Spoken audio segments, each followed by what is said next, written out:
Bonjour, bienvenue dans ce nouveau live de Bonjour Internet. C'est la 5e saison, si je me trompe pas, c'est le 2e épisode pour ces petits lives à rythme mensuel désormais, en général au tout début du mois. Cette semaine, ce mois-ci, pardon, on va parler de plein de choses assez différentes. Moi, je suis très content d'avoir pu reprendre le mois dernier. Je suis content de pouvoir vous proposer ça. Je suis très heureux des retours aussi, que ce soit ici, que ce soit sur YouTube, que ce soit sur les réseaux. Donc vraiment merci pour ça. De mon côté, là, je prépare une petite vidéo sur Instagram pour parler comptabilité, mais promis, ça sera intéressant. Je travaille au Monde sur une enquête vidéo avec une collègue du service vidéo. Ça prend du temps, mais je suis content, on avance bien et j'espère qu'on va pouvoir mettre ça en forme et en place de la meilleure façon possible. Mais en tout cas, pour moi, c'est super intéressant à creuser. Et au programme, aujourd'hui, donc on va parler comme d'habitude avec quelques petites infos un peu en off, hein, comme je dis. On va faire une petite revue de presse et on va parler d'un colloque organisé par un député où a été discuté notamment le lobbying dans le monde des influenceurs. Donc j'y suis allé et j'ai pris quelques notes et je me suis dit que ça serait intéressant d'en parler avec vous parce que le lobbying dans le milieu de l'influence, des influenceurs, ça reste assez méconnu et pourtant ça prend de plus en plus de place et on rentre dans une période électorale, bon, déjà avec les municipales, mais avec les élections présidentielles l'année prochaine et vous allez voir qu'il y a des petits signaux faibles, on va dire, qui commencent à émerger. Et ensuite, je vais parler un petit peu d'un sujet que j'ai déjà abordé dans la newsletter de Stup. Je reviens d'ailleurs dessus rapidement, mais que je voulais creuser avec vous parce que voilà, je me dis que ça serait bien d'avoir une discussion autour de ça parce que ça concerne un peu tout le monde, au final, dans le milieu de la création de contenu, et c'est le parasocial. Voilà, j'avais envie d'avoir un petit peu vos opinions à vous et comment on pourrait, en tant que viewer, en tant que personne qui stream aussi, se préserver de ces aspects les plus négatifs. Il y a évidemment plein de sujets que je vais pas traiter là comme ça, mais dont on va reparler. Et c'est super intéressant, Tenalo, que tu me parles de Eric et Ramsey by Influx. Alors, Influx, c'est une agence, je ne sais pas à quel point les gens ici vous connaissez, mais c'est une agence qui prend de plus en plus de place, qui est très importante dans le milieu maintenant. Et effectivement, via Influx et Eric et Ramsey, ils ont fait la promotion de Trade Republic dans leur dernière vidéo. Enfin bref. Donc la première, entre guillemets, petite info que je voulais partager avec vous, ça concerne justement Influx. Tout part en fait d'un post LinkedIn d'un certain Manuel Diaz, qui est le patron de cette agence. Voilà, il dit: c'est un plaisir d'accueillir Olivier Fiche chez Influx en tant que conseiller en charge des relations avec les médias traditionnels. Donc là, c'est un intitulé qui est assez intéressant. C'est pas juste chargé de communication, c'est pas chargé de relations presse exactement, c'est quand même très spécifique et on va revenir là-dessus après. Olivier Fiche, donc apparemment c'est quelqu'un que je ne connaissais pas avant, mais qui a, voilà, selon Manuel Diaz, piloté la stratégie ayant conduit au succès mondial de la Formule 1 sur Netflix. Ancien directeur de la communication de la FIA et de TF1, il a passé 15 ans chez Eurosport. Donc voilà, nous allons continuer à transformer nos talents en marques pérennes. Donc voilà, le concept de talent, de marque, ça donne aussi un petit peu la, la tonalité de l'approche Influx. Alors, je crois qu'il n'y a pas forcément beaucoup de personnes qui sont familières d'Influx de base. Je ne sais pas si vous connaissez son patron Manuel Diaz, je vais vous le présenter rapidement.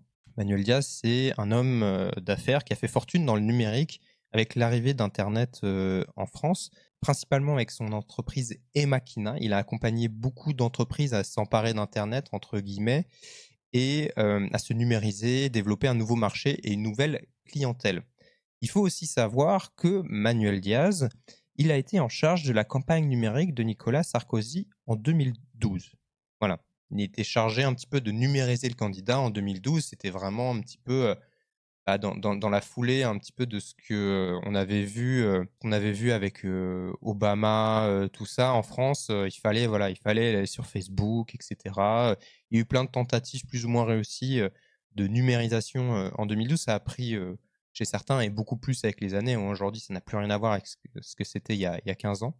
Donc voilà, donc Manuel Diaz, en fait, donc Emakina a été vendu en 2021 pour 120 millions d'euros à une entreprise américaine. Donc c'est vraiment une vente qui a permis vraiment de ramener une certaine somme d'argent. Mais Manuel Diaz, il a gardé une autre partie de l'entreprise pour lui qu'il avait déjà lancée, c'est l'agence Influx. Donc il l'a développée pour en faire une structure d'accompagnement de créateurs de contenu. Donc c'est pour la production, le management, les collaborations, etc. Influx se targue même de ne pas accepter les candidatures de talents, mais d'aller chercher lui-même ses futurs recrues. Ce qui n'est pas forcément intuitif par rapport à d'autres types d'agences dans le milieu. Et en gros, ils disent qu'ils le font, ils repèrent des talents grâce à un algorithme propriétaire qui lui permet d'analyser, je cite, 800 critères différents. Il faut savoir aussi qu'ils ont une partie un peu Influx, une espèce d'académie pour former ces nouvelles recrues, etc., leur permettre, a priori, de devenir des influenceurs un petit peu comme les autres et de gravir les échelons dans le milieu. Et je vais vous montrer le site Influx justement parce qu'on arrive à un point qui est assez important. Juste avant, je voulais vous dire que Influx a une partie investissement aussi, et ils ont investi dans le crayon lorsque Sterling en gros est sorti du capital il y a quelques mois. Donc Influx, ils ont investi donc Manuel Diaz, puisque c'est son entreprise. Donc voilà, faut voir aussi ça un petit peu, et je voulais vous montrer un petit peu les talents. Et je vais vous faire défiler un petit peu, donc désolé pour les gens qui nous écouteront en podcast, puisque l'émission est disponible en podcast, évidemment. Voilà, je vais faire défiler un petit peu les profils, je vais lire les noms. Donc il y a Legend Media, donc Guillaume Play, il y a Laurent Baffy, il y a Camino TV, il y a Léo Duff, il y a Hardisk, Alexis Vanden, First Team, il y a des pseudos qui ne vous sont pas familiers, qui ne sont pas forcément toujours familiers non plus. Il y a Ludoc, il y a Laurent Mariotte. Laurent Mariotte, figure de la télé, et qui a signé enfin en tout cas, ça a été annoncé il y a quelques jours à peine. Il y a Mathias Bacchino, c'est le patron de Trade Republic. Ça aussi, c'est important à garder en tête, puisqu'en fait, il y a beaucoup de créateurs de contenu Influx qui sont sponsorisés par Trade Republic. On continue, voilà, il y a Le Crayon, il y a Romain Laneri. Donc Le Crayon, dans lequel Influx a investi, représente aussi Le Crayon. Le Crayon qui a lui-même son agence de représentation de talent. Voilà, Paul Barbossa, Max Bellona, Alexandre Galvez, Arthur Jor, Aïe Pierre, voilà, et puis d'autres personnes. Donc évidemment, vous avez remarqué, c'était déjà écrit dans le chat, Influx ne représente que des hommes. Il y a au Crayon une des cofondatrices qui est une femme, qu'on voit un peu à l'image. Mais voilà, ce ne sont que des hommes, et en immense majorité des hommes blancs. Donc ça, c'est quelque chose qui à remettre en écho avec le fait que Influx va chercher les talents. Voilà, donc il ne recrute que des hommes. Et ça, je sais que dans le milieu, plusieurs fois, on me l'a répété sur le fait que c'était un sujet, et sujet à pas mal de questionnements aussi un petit peu, quoi. Voilà, donc ça, c'est l'agence Influx qui représente ces talents-là. J'en reviens aussi à mon point de départ, parce que vous avez vu, dans les talents représentés, il y a beaucoup de médias, notamment Legend. On en reparlera. On en reparlera. Donc si Olivier Fiche a été recruté, c'est notamment parce qu'Influx représente les intérêts de deux médias très présents sur les réseaux sociaux, Legend et Le Crayon, donc dans lequel Influx a investi, je crois que c'était en octobre. Et aussi Camino TV, First Team, ou des créateurs de contenu d'information ou documentaires comme Léo Duff, Ludoc, etc. Donc la stratégie pour Influx, à mon sens, ça va être, selon moi, ça va consister à asseoir définitivement ces figures comme des médias à part entière, au même titre que Hugo Décrypte, Brut ou même Quotidien. De faire de Legend l'endroit où tous les politiques se rendront, et que les médias traditionnels seront obligés de reprendre pour alimenter leurs colonnes. Il y a déjà eu des articles sur le fait que les politiques maintenant adorent aller dans les jeunes, parce que c'est un article du Figaro, notamment il y a quelques mois, je crois, notamment parce qu'en fait, c'est beaucoup plus facile, parce que les jeunes prônent une bienveillance, pas de piège pour les invités. Pas un hasard si Nicolas Sarkozy est allé 2 fois dans les jeunes. Rappelez-vous ce que je vous disais, Manuel Diaz a bossé, a fait la stratégie numérique de Nicolas Sarkozy en 2012. Et lui-même le dit dans une interview, c'était à Challenge, qu'il a fait le go-between entre les jeunes et Nicolas Sarkozy. Donc voilà, ça va prendre de plus en plus d'importance. Et encore une fois, comme je le dis, on en reparlera.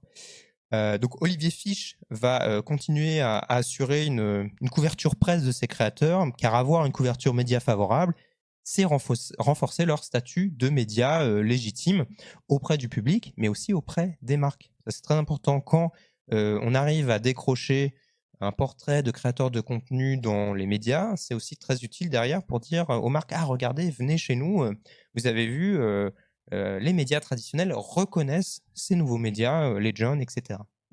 Donc ça, c'est vraiment un truc qui est très important à garder en tête. Voilà. Et aussi, je vous partage un petit sondage qui a été fait il y a pas si longtemps que ça. En gros, Influx a commandé un sondage à Odoxa sur la notoriété, l'audience et l'image de Legend. Et donc voilà, vous pourrez aller parcourir ça, chercher, etc. Dans toute l'étude, il se compare. En fait, il y a des statistiques qui sont faites, il y a des sondages qui sont réalisés auprès d'audiences qui regardent Legend et d'autres médias sur Internet. Et un des points qui est super important, c'est qu'il se compare en permanence à Combini, Brut et Hugo Décrypte. C'est aussi voilà, pour se dire, bah, on existe, on est un média à part entière. Et globalement, Legend, aujourd'hui, en termes d'audience, fait plus d'audience sur YouTube, je trouve, beaucoup qu'un Combini ou même un Brut, qui, on en a déjà parlé, connaît une trajectoire vraiment particulière depuis son rachat et même depuis quelques années aussi. Donc, pour moi, Influx, il veut s'affirmer comme un groupe média de référence qui va continuer à investir dans différents médias Internet selon ses intérêts, ses envies, ce qu'il estime pertinent d'aider à développer et tout. Et là, on arrive bientôt à 1 an des présidentielles et ils sont déjà en train de... Voilà, ils sont déjà établis avec les jeunes comme le lieu où il faut être quand on est politique. Il y a les invités, il n'y a pas longtemps, c'était Laurent Nunez. Laurent Nunez qui est venu parler très longuement à la fois de choses très personnelles, à la fois des attentats en France, etc. Quoi. Donc, et puis, je le rappelle, Nicolas Sarkozy s'est rendu 2 fois. Donc, je pense que ça va être super important à suivre. Et comme le rappelle Fatine, Legend, c'est le premier podcast, c'est le podcast le plus écouté en 2025 sur Spotify. Voilà. Et Legend, à la soirée annuelle de YouTube fin 2025, était vachement mis en avant aussi sur scène, au même titre, pas autant que Hugo Décrypte ou Gaspard G, mais ils étaient quand même mis en avant, quoi. C'était aussi pour vous donner un petit peu de contexte sur, selon moi, ce que ça veut dire, cette annonce, cette nouvelle arrivée au sein de l'agence Influx. Oui, et les jeunes, ils sont aussi disponibles sur les vols Air France. Et la Défense Arena, je crois aussi que c'est parce qu'ils vont avoir une tournée en France dans des grosses salles de spectacle. Deb qui dit: j'ai jamais entendu parler de Legend, moi pourtant je suis assez online, je connais Brut, Combini, tout ça, mais Legend, j'ai jamais entendu parler, je me sens à la ramasse. En fait, il n'y a pas à se sentir à la ramasse, c'est aussi les biais des algorithmes qui te proposent des contenus qui t'intéressent toi, sachant que Legend, ils ont une approche du contenu qui est très orientée sur des choses qui vont ramener de l'audience. Voilà, c'est peut-être des thématiques qui, toi, te parlent pas, t'intéressent pas forcément, quoi. Ils sont ils s'imposent vraiment de plus en plus auprès des Français. Et je pense, si vous parlez autour de vous des gens, vous avez forcément un cousin, une cousine, une petite sœur, une tante qui écoute les jeunes. Ça, c'est évident. Ça, c'est sûr et certain. Donc voilà pour cette petite première info en off. On va passer à la suivante. C'est un autre sujet que je trouve super intéressant parce qu'en fait, ça soulève plein de choses différentes. C'est l'annonce d'une bande dessinée pour Magla, qui a annoncé ça comme son plus gros projet, donc une BD adaptée de son format Sip and Gossip. Donc c'est un format de vidéo avec une invitée. Elle écoute des gossips, des potins envoyés par ses abonnés. On va juste regarder le trailer et après on va creuser un peu le sujet ensemble. Je pose mon manteau dans l'entrée, je me retourne, c'est son frère. Ok. Merci. Non mais attends, moi j'ai du thé bouillant. Raconte tout de suite. Vous vous rappelez de la fille que j'ai vue avant-hier? Ouais. Bah... Puis là, tu sais ce qu'elle dit? Non? Terrifiante, la narratrice. C'est pas vrai, elle a sorti ça. Je t'assure, j'étais choquée. Ça m'étonne même pas d'elle. Tu sais ce qu'elle nous a sorti le Vas-y, week-end dernier? raconte. La dernière fois, j'ai fait les courses avec ma mère. Bah, devine quoi? Je sais pas, t'as fait les courses avec ta mère? Non, la prof de français, elle trouve son mec. Attends, c'est-à-dire la prof de français trompe son mec? Elle trouve son mec. Oui, mais comment tu le sais? Bah, je l'ai vu avec un mec, c'est pas son mec, genre. Mais Chipi, tu m'as déjà dit ça tout à l'heure. Ah, mais je t'ai pas donné les détails. Oui, c'est quoi? Alors, il y a des femmes qui montent dans son appartement du 3e. Non, mais dis-moi, écoute, ça m'intéresse. Non, je l'ai écrit dans un formulaire pour la raconter. Tiens, vas-y, c'est vert. En tout cas, j'espère que ce sera dans le podcast de Magla, hein, comme ça on regarde ensemble avec tes mamans. Mais y a pas un brouillon dessus, là? S'il y a un truc, là. Voilà, c'est la vidéo d'annonce du lancement de la BD de Magla en précommande. Ça, c'est important. La BD commencera à être livrée fin juin, il me semble. Donc, c'est une BD et des packs exclusifs qui sont disponibles sur le site. Donc voilà, Magla qui annonce ça, qui dit voilà, mon plus grand projet, rendez-vous sur magla.fr pour précommander la BD Premium Sip and Gossip et plein de packs avec des éléments exclusifs. Ils ne seront pas vendus à part, c'est que pour les Shippy Certified. Donc Shippy, c'est le terme qu'elle emploie un petit peu pour sa communauté. Tellement heureuse d'enfin se partager ce projet sur lequel on travaille depuis presque 1 an. C'est mon petit bébé, c'est grâce à vos histoires dont on s'est inspiré qu'il voit le jour. Merci d'être autant dans la commu des Shippy. J'espère que le thé qu'on vous sert est toujours hot. Oh, au fait, ce n'est que le début, puisque visiblement, si on en croit la couverture, c'est que la saison 1, il devrait y en avoir d'autres. Il y a les crédits des gens qui ont fait la vidéo avec elle, avec les looks même, etc. et tout. En fait, ce qui s'est passé, c'est que il y a plusieurs choses qui m'ont interpellé quand j'ai vu les annonces qu'elle faisait sur les réseaux. Donc déjà, le principe même de précommande qui pousse à commander un produit sans même savoir à quoi il va ressembler. On a très peu d'éléments sur l'intérieur de la bande dessinée. On a plein d'éléments sur les packs, sur les thés, les biscuits, les tasses qui sont vendus avec. On regardera ça un petit peu après. Mais un petit peu comme pour le livre de Léna Situation, pardon, on achète la marque plutôt que le produit. Et ça, je trouve que ça peut se questionner aussi avec ce système de précommande. Mais on y reviendra aussi. Il y a aussi le fait, et là c'est en allant sur le site, que j'ai vu que les packs peuvent monter assez vite. Donc la BD seule coûte 25 €. Donc c'est la BD dessinée collector plus le making of, 128 pages, votre nom et prénom dans les pages de remerciements et un marque-page. Ensuite, il y a le pack à 45 €, donc avec une bougie, etc. Enfin bref, un autre pack à 70 € et le pack à 100 €. Donc là, vraiment avec du thé. Je crois qu'il y a un partenariat avec les parfums Daman Frères. Daman, je ne sais pas comment on dit. Voilà, bref, des affiches, tout ça. Donc là, c'est quand même... c'est pas rien. En fait, voilà, faut vouloir quand même investir 100 €, mais globalement, c'est pas une méthode marketing de packaging qui est étonnante chez les influenceurs, quoi. Et surtout qu'en fait, avec les précommandes, il y a pas forcément le coût de la gestion des stocks dans les librairies, etc. Mais je vais revenir juste après. Donc voilà, donc ça, c'est vrai que les packs, ça peut être des prix qui grimpent assez vite.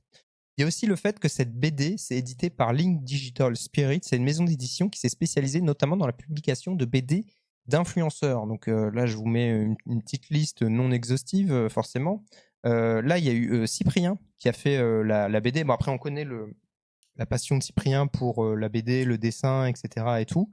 Mais il a sorti ça aussi il y a quelques jours. Il y a eu les BD de Squeezie. Squeezie... Il y a aussi les coulisses derrière la BD de Squeezie, c'est aussi toute une histoire. Hein. Peut-être qu'un jour on pourra en parler. Mais voilà, il y a aussi il y a eu des BD de Nota Bene, il y a eu des BD de Louis San, un manga de Louis San, je crois aussi. Voilà, il y a eu des BD de Bob Lennon. Et voilà, Nota Bene. Qui est-ce que j'avais noté d'autres? Voilà, Pierre Cross. Il y a aussi Raska, Despiello, enfin voilà, des gens comme ça. Donc on dirait un petit peu l'époque où Michel Lafon éditait les talents de Webedia, quoi. C'est assez marrant de voir. Enfin vraiment, ils ont une vraie, ils veulent vraiment se spécialiser là-dedans, notamment. En tout cas, ça a l'air d'être réputé comme une maison d'édition faite pour les créateurs de contenu et un petit peu le packaging de leur projet.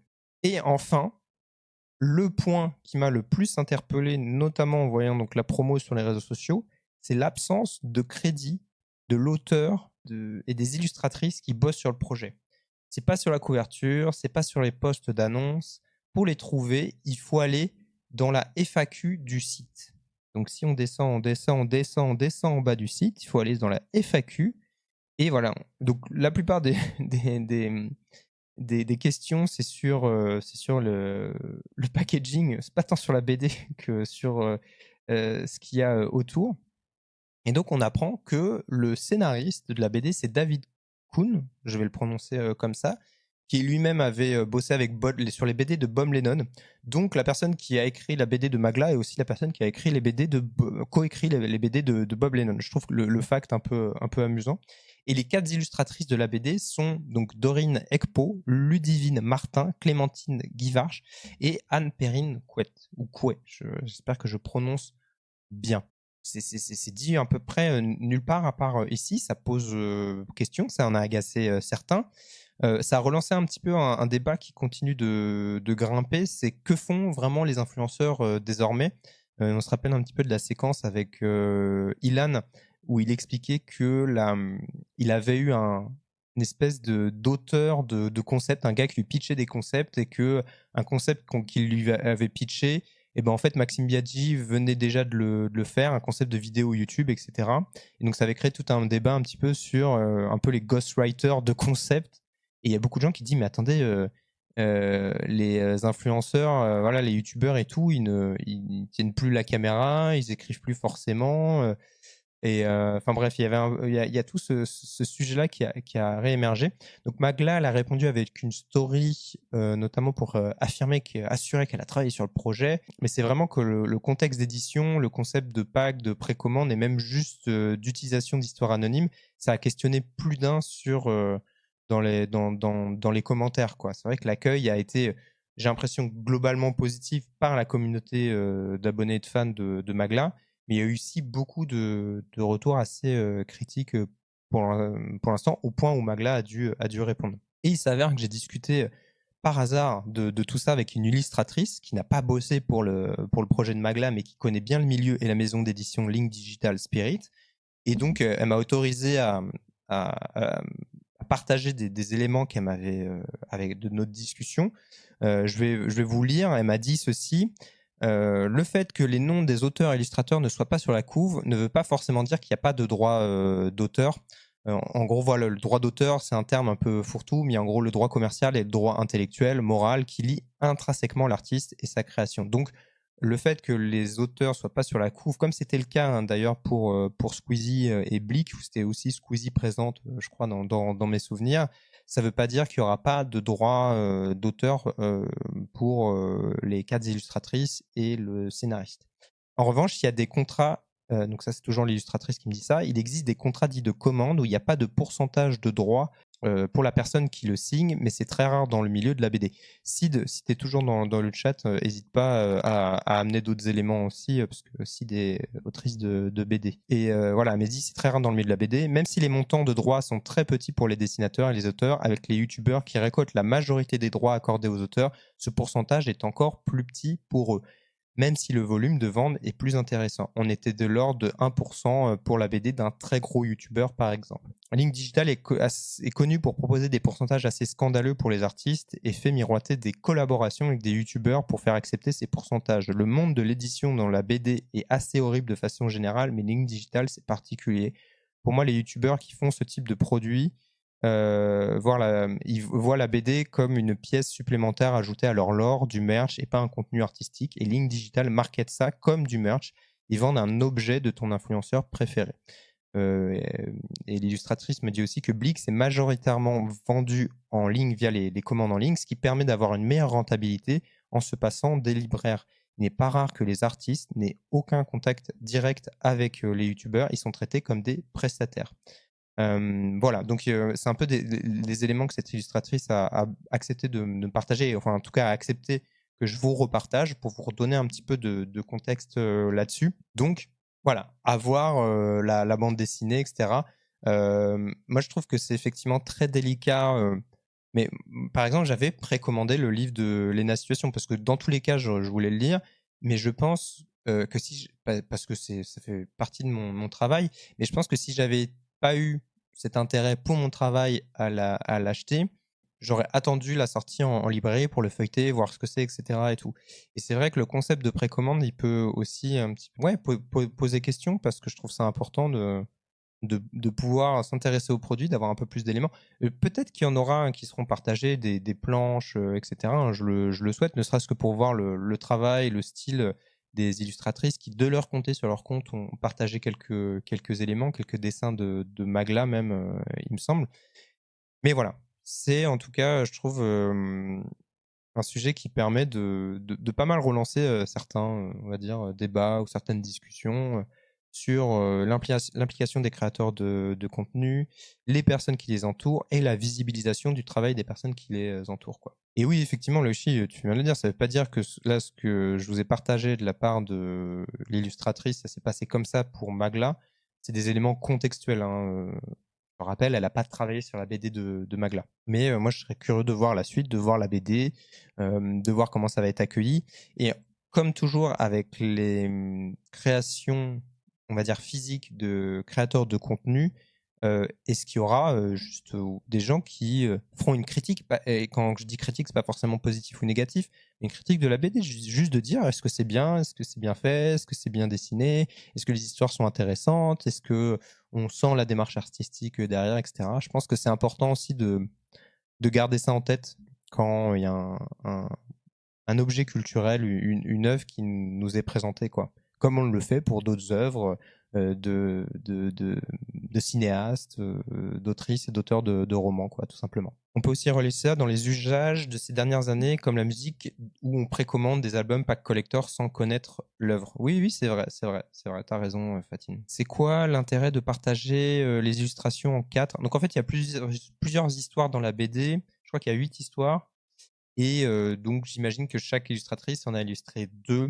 Peut-être qu'il y a un truc artistique pour avoir plusieurs styles au sein d'un même album. Peut-être que c'est aussi une façon de rendre la production plus rapide. Je sais pas. Moi, d'un point de vue créatif, je suis pas contre. Je trouve pas ça déconnant d'avoir plusieurs illustratrices pour illustrer plusieurs petites histoires, etc., quoi. Donc voilà, affaire à suivre. En tout cas, moi, je suis très curieux de voir, juste de lire la BD, quoi. Et je vous en parlerai éventuellement, si ça vous intéresse. On va passer maintenant à la petite revue de presse. Donc, dans ce nouveau format, comment dire, je me suis dit que c'était bien d'avoir une revue de presse pour montrer tout le travail qui est fait par beaucoup de journalistes pigistes, notamment sur la création de contenu, de vous partager des articles que je trouve intéressants.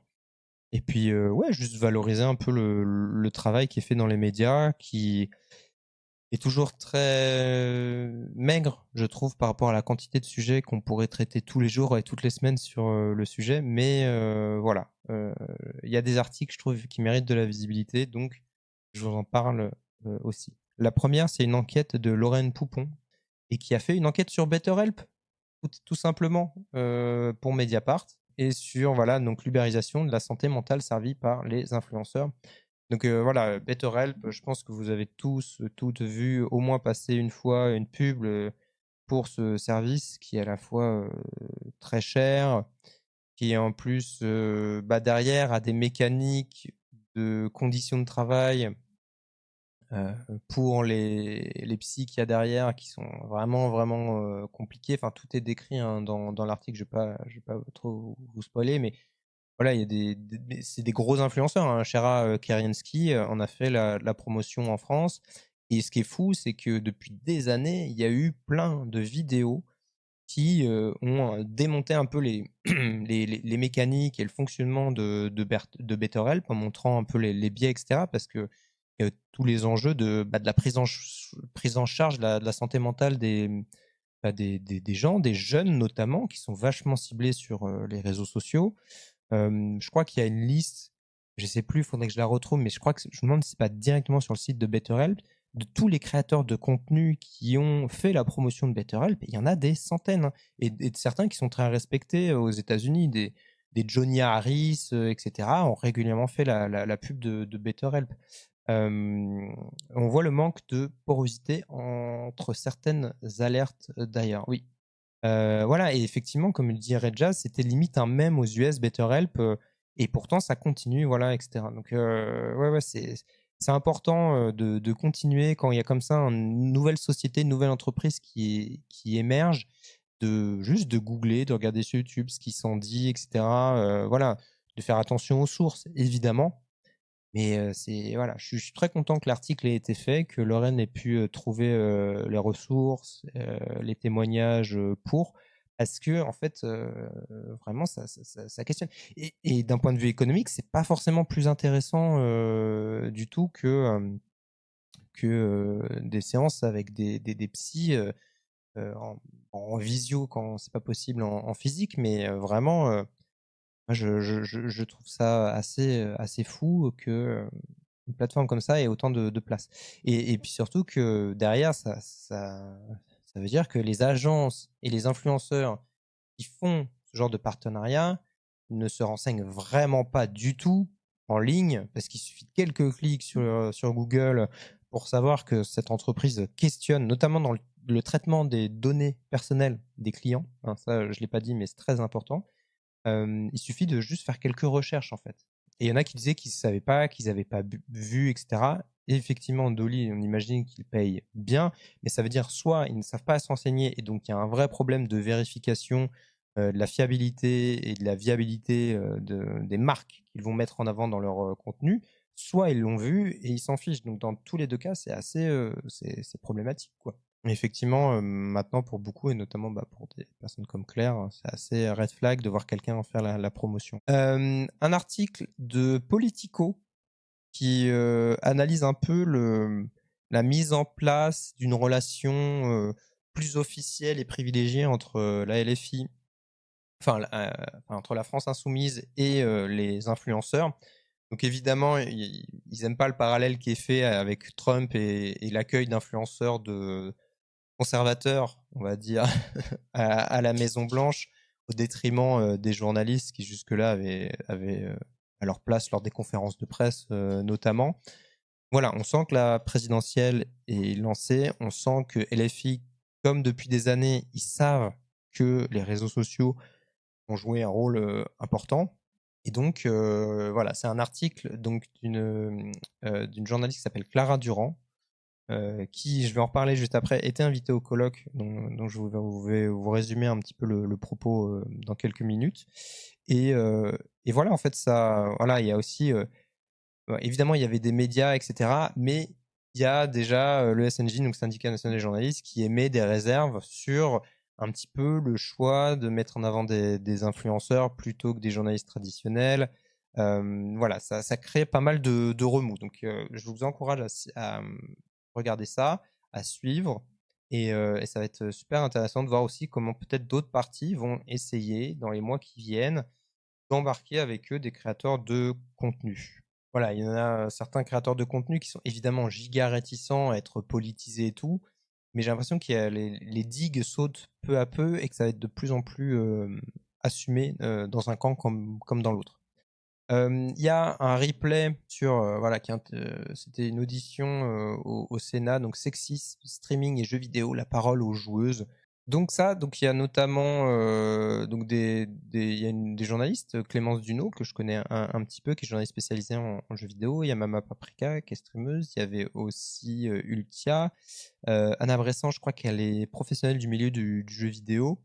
Voilà, donc voilà, si ça vous intéresse d'en savoir un petit peu plus, de voir des personnalités du milieu prendre la parole un peu plus en longueur, évidemment, sur ces choses-là, il y a toujours... Ah, merci Morgane, merci beaucoup. J'en profite, bon, Morgane l'a fait et j'ai oublié de le dire, mais si vous voulez mettre des subs, des abonnements, donnez-les à d'autres personnes. J'ai la chance d'avoir un travail actuellement, je suis en CDD, donc toujours une forme de précarité, mais si vous voulez soutenir d'autres personnes, soutenez d'autres personnes, et notamment, je trouve des personnes qui font travail d'information, des médias comme Street Press, etc. N'hésitez pas à faire ça. Voilà, je suis très reconnaissant de ça, mais je veux pas en abuser non plus. Donc voilà, ça peut être intéressant, ne serait-ce comme ressource à garder. Ensuite, un autre truc. Alors là, c'est marrant, j'ai une mini anecdote. Vous avez dû le voir passer, mais l'informé l'a sorti plus en détail. Il y a eu une petite affaire autour de la marque Yoko et Squeezie, où en gros, donc cette marque, il a abandonné. D'ailleurs, la société, il l'a reformulée pour faire le merch du GP Explorer notamment. Maintenant, ça s'appelle Le Bon Merch, la société derrière. Et ben Squeezie, en fait, il avait refusé de payer des fournisseurs, notamment la société Dropshirt, en l'occurrence. Il y a eu pas mal de petits trucs qui se sont mis en place, mais en gros, la marque Yoko se lance, je crois, vers 2018 ou 2019. Et en parallèle de ça, peu de temps après, et c'était lancé avec Webedia, mais Squeezie est parti de Webedia pour former Bump. Et donc, en fait, quand il y a eu des premiers impayés, Squeezie, au début, disait bah non, c'est à Webedia de payer parce que c'était à l'époque où c'était lié à Webedia, la marque. Puis, en fait, il y a eu d'autres impayés à des dates où c'était après la fin du contrat avec Webedia. Squeezie à un moment a argumenté en disant, notamment en période, je crois, du Covid, etc., qu'il avait des problèmes financiers.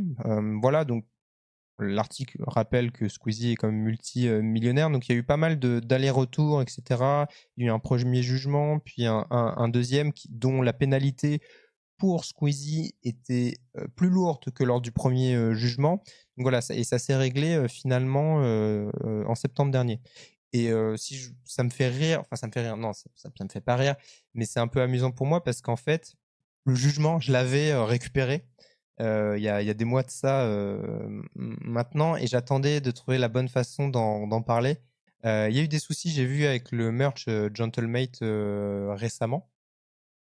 J'ai pas regardé trop en détail, mais j'ai cru comprendre que les produits ne correspondaient pas à la qualité attendue et que donc il pouvait y avoir des remboursements et tout. Enfin bref, voilà, il y a encore une fois un sujet merch, hein. On est toujours dans le merch, les produits dérivés, etc. et tout, et je trouve que c'est voilà, c'est intéressant de continuer à questionner ça et de voir les problèmes qui sont posés. Parce qu'en plus, la marque Yoko avait un autre problème judiciaire, c'est que la marque avait été déposée, je crois, par une entreprise peut-être suédoise. Et donc, il y avait aussi ce problème juridique-là en parallèle. Et voilà. Il y a un article aussi de Street Press qui remonte pas, non, qui remonte pas, non, qui est pas vieux, mais qui date de ce mois-ci, sur Twitch gauchiste. C'est un long papier de Pauline Ferrari, qui est une amie journaliste dont j'estime beaucoup le travail. Voilà, n'hésitez pas à aller le lire, ça creuse vraiment le sujet, les conséquences directes et indirectes d'un compte comme celui-là. Donc voilà, un compte, article super intéressant où il y a plusieurs créateurs de contenu qui parlent. Je crois qu'il y a notamment Ava Mine qui est interviewé dedans, il me semble. Voilà, mais c'est comme vous pouvez le voir, hein, c'est un article qui est quand même très creusé. Donc je vous invite vraiment à prendre le temps de le lire parce que je trouve qu'en plus par rapport au post qui avait été fait par Popcorn, là la dimension politique est beaucoup plus affirmée aussi. Je trouve ça assez important. Voilà, donc il y a ce sujet-là que je vous invite à voir. Il y a un autre article de Blast sur les influenceurs, les nouveaux influenceurs d'extrême droite, sur Le Braque. Peut-être que son visage vous est familier, mais que vous ne le connaissez pas encore beaucoup. Je pense que c'est intéressant à voir parce que je vais juste vous lire la fin de l'article pour que vous compreniez un peu mieux le personnage. Nous avons sollicité Le Braque pour nous entretenir avec lui, mais sa réponse fut pour le moins surprenante. Il nous a demandé à être payé entre 100 et 300 euros pour un entretien de 10 minutes, soit entre 600 et 1800 euros de l'heure. Nous n'osons imaginer que cette demande était sérieuse, mais notre refus a visiblement déclenché chez notre interlocuteur une violente colère. Une violente colère. J'emmerde votre journal, voilà, entre guillemets. Une citation, être d'extrême droite, c'est toute une culture. Voilà, conclusion de l'article de Blast. Voilà, donc n'hésitez pas à aller lire l'article, parce que je pense que c'est important aussi quand vous tombez sur des créateurs de contenu, notamment sur TikTok, qui, de prime abord, voilà, dont l'agenda politique apparaît pas forcément de manière explicite, d'avoir ce contexte-là, voilà, de googler un peu les personnes que vous suivez, juste pour vous renseigner un peu sur qui ils sont, quelle est leur pensée politique, des fois, si elle est un peu plus explicite et tout. Voilà. Petite reco. Autre petite reco, parce que je sais pas si vous vous rappelez, mais j'avais je m'étais amusé, entre guillemets, du fait que Thibaut InShape se vantait avec un extrait d'une chronique BFM TV du prix très accessible de ces barres protéinées, comparé à des produits comme les pizzas de la Mama de Mr V ou le Ciao Kombucha de Squeezie. Donc, globalement, par rapport aux moyennes en magasin, son produit à lui était dans la moyenne, là où le Ciao Kombucha et les pizzas de la Mama sont plus chers que la moyenne. Et en fait, Check News, donc côté Libération, ils ont fait un article pour un peu fact-checker les produits protéinés vendus par Thibaut InShape. Et s'ils sont bons ou mauvais sur le plan nutritionnel. Et le constat est assez terrible, hein, globalement. Là, je peux plus vous lire parce que je suis pas connecté à mon compte ici. Mais globalement, sur Yuka, c'est la note de 8 sur 100 qui est attribuée. Bon, voilà, Yuka, il y a certaines personnes qui ne s'y fient pas trop, d'autres oui. Mais même, ils ont consulté des nutritionnistes et tout. Et les apports sont assez terribles. Je voulais aussi recontextualiser un petit peu ça. Par contre, j'ai regardé les prix, étant moi-même buveur de kombucha avant Squeezie, et le Ciao est plutôt dans la moyenne pour le format 33 centilitres, qui est plus cher que la bouteille d'1 litre. Je suis pas sûr d'avoir compris ta formulation, Red Jazz, mais dans mes souvenirs aussi de base, j'avais vu les prix au litre n'étaient pas, à ma connaissance, beaucoup plus élevés ou trop différents que certains autres kombucha, mais bon, c'était une étude faite par une agence, je crois, de consommateurs et reprise par BFM TV. Donc voilà. Après, on peut aussi fact-checker ça. Autre article, et là encore une fois, c'est un camarade journaliste que je connais. Et c'est cool parce que c'est un sujet qu'on pourrait juger niche, mais que je suis content que Libération ait pris. C'est voilà, Twitch et YouTube, terrain de promo préféré des artistes français. Donc ça revient un petit peu sur la présence grandissante des chanteurs, des rappeurs, mais pas seulement, dans des vidéos de Squeezie, de McFly et Carlito et ailleurs. Et donc ça explique un petit peu tout ça. Évidemment, vous vous doutez hein, des raisons. Mais il y a une info qui est intéressante dedans, c'est le fait que dans les labels, ils engagent progressivement de plus en plus de gens pour faire le lien avec les créateurs de contenu. En gros, des gens qui seront chargés de faire la com auprès des créateurs de contenu pour faire inviter leurs artistes, quoi. Voilà. Et ça, je trouve ça super intéressant en fait. Et voilà. Ils ont parlé de Pierre Ninet, j'en peux plus de le voir partout. Non, il parle pas forcément de Pierre Ninet là-dedans parce que là, on est vraiment sur les chanteurs, mais le constat est globalement le même hein, pour Pierre Ninet. Pierre Ninet, c'est encore plus particulier, ce qu'on va y reparler quand on discutera de parasocial.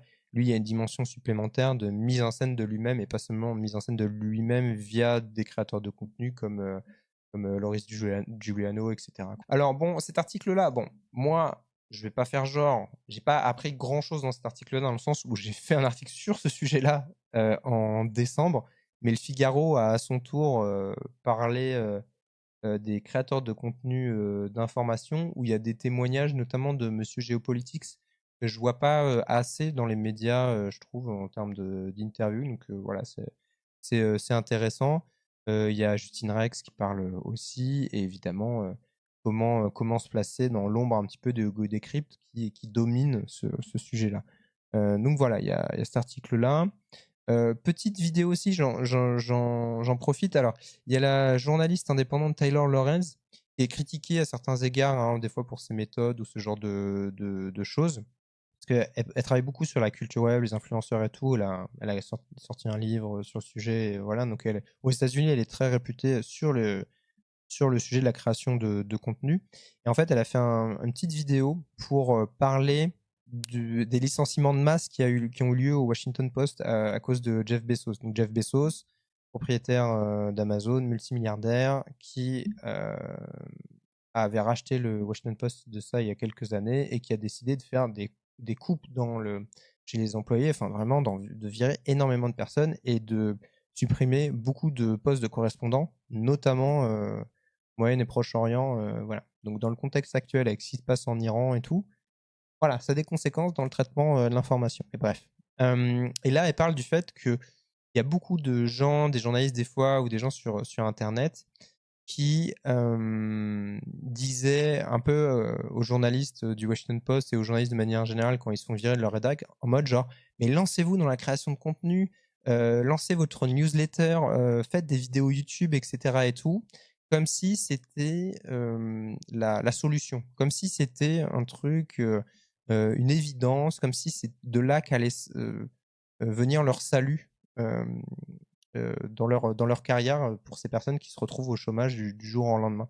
Et elle, en fait, elle est assez critique de ça parce qu'elle rappelle que c'est ultra précaire, qu'il n'y a qu'une minorité de gens qui arrivent à s'en sortir, que souvent, il faut déjà avoir de la popularité en ligne pour exister et continuer à exister, qu'il y a plein de journalistes qui sont juste pas faits pour faire des face cam dans des vidéos verticales, etc. et tout, et que donc voilà, c'est compliqué, c'est pas fait pour tout le monde malheureusement, et donc il y a un peu un besoin, selon elle, de déconstruire un peu ce discours de genre ah bah les rédacs veulent plus de moi, bah je vais me lancer sur les réseaux sociaux. Je pense que c'est très bien de réfléchir à ça, de te dire est-ce que les réseaux sociaux en tant que journaliste ça peut m'intéresser et tout. Enfin la preuve, moi je fais des lives ici quoi.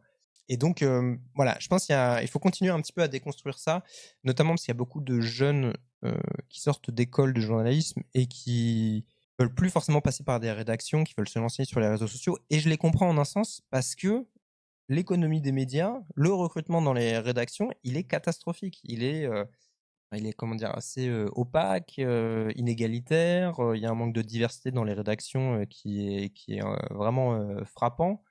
Donc voilà, les rédactions ne font pas forcément toujours rêver aussi les jeunes. Néanmoins, je pense que c'est quand même important de maintenir un discours de prévention par rapport au fantasme un petit peu de la création de contenu en ligne, quoi. Et comme c'est dit un peu dans le chat, bah, ça concerne pas que les journalistes, quoi. Mais là, il y a un enjeu supplémentaire, la précarité de l'information qui ne fait que s'accentuer, quoi.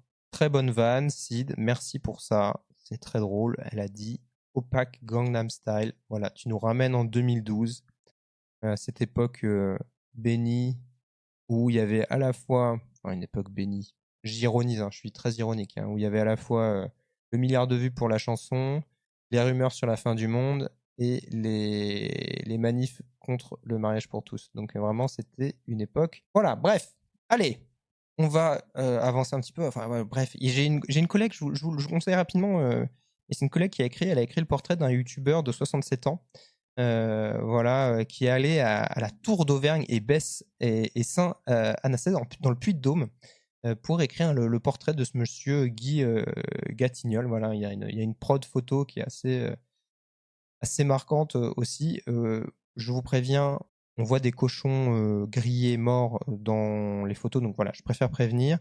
Mais c'est dans le cadre d'une fête qui s'appelle la Saint-Cochon. Voilà, mais je vous conseille d'aller dire ça si ça vous dit. Autre petit truc aussi, c'est le fait que 10 000 pas, le podcast du Raptor, donc Raptor Dissident, auto-rebaptisé Raptor, qui est dans le viseur de l'Arcom. L'Arcom a été saisi d'un signalement contre l'un de ses podcasts qui a été diffusé l'été dernier. Et en gros, l'Arcom a décidé de s'en saisir. Et c'est la première fois que c'est le cas pour un podcast. Donc ça va être très, très, très intéressant de suivre ça, quelles conséquences il peut y avoir, quel discours il va être tenu. Donc voilà, donc vraiment... et le 10 000 pas, le podcast du Raptor, qui a un vrai succès aussi sur les plateformes. Hein. Là encore, c'est pas pour faire genre, mais Léa Bello, qui est journaliste au Monde, qui est une collègue, elle a fait une vidéo, notamment sur ce podcast-là, pour voilà, analyser le discours qui est tenu et qui, vous en doutez, sans surprise, est très masculiniste, misogyne, etc. Et son podcast, il existe depuis pas mal de temps, ouais. Et le Raptor a aussi une marque de produits pour la musculation, etc. Enfin, il a créé tout un écosystème depuis la fin un peu de ces vidéos YouTube qui l'ont rendu célèbre, on va dire. Voilà.